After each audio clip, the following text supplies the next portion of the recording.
In this video, we're going to be doing some of the muscles of the head and torso. Okay, so let's start up in the head.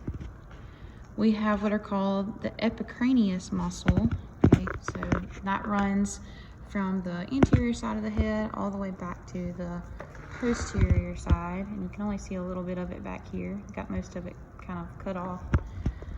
The front side of the epicranius muscle right here is called the frontal belly.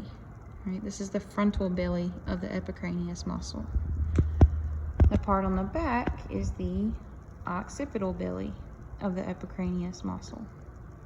Okay. Then on the side, this muscle that covers the temporal region is the temporalis muscle. Temporalis muscle. Now on the face, we have a muscle that runs around the outside of the eye. That is the orbicularis oculi. Orbicularis oculi. Oculi referring to the eye, okay? We also have a round circular muscle that runs around the mouth. That one's called the orbicularis oris. Orbicularis oris. Now right here in the jaw, we have muscles called masseter muscles that are used for chewing, opening and closing of the mandible. All right. So that's pretty much it for the head. Let's move down into the neck area and the torso. This muscle right here that runs up across the neck, it's called the sternocleidomastoid muscle. And the reason it has that name is because it has points of attachment to the sternum, the clavicle, and the mastoid process up on the skull. Okay, so that's this one running along the neck. That's the sternocleidomastoid muscle.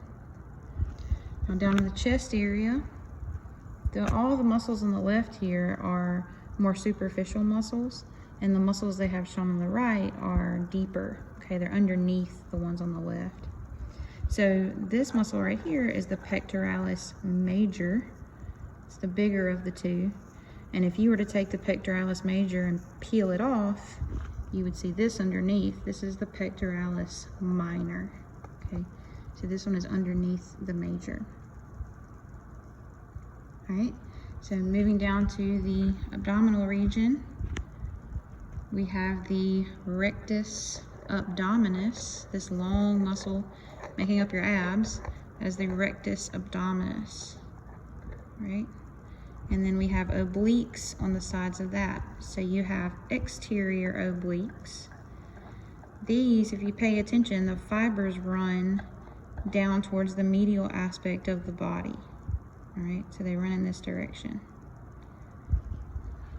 Internal obliques, which are deep to external obliques, their fibers run laterally out towards the outsides of the body. So hopefully everybody can see the difference in those, the fiber direction there. All right.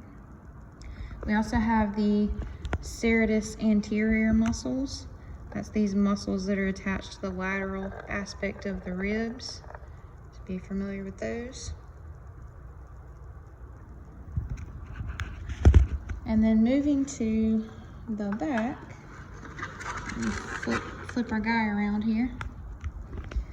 There's a large muscle on the back here called the latissimus dorsi. Right, this is the latissimus dorsi.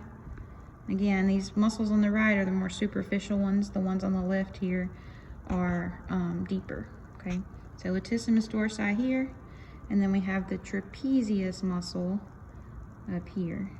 Okay, commonly known as the traps. Latissimus dorsi is commonly known as the lats. All right. All right, so that concludes all of the muscles of the head and torso. Let me know if y'all have any questions about those.